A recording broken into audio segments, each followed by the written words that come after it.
घरट दिला विसावा निवारा, तिनं बांधल घरट दिला विसावा निवारा.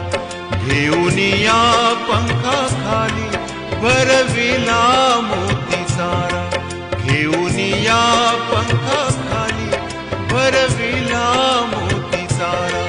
दूर उडाली पाखर,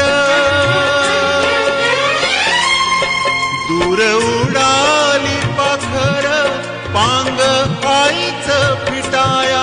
आज घायाळ पक्षिणी जाई पिलाना भेटाया, आज घायाळ पक्षिणी जाई पिलाना भेटाया, जाई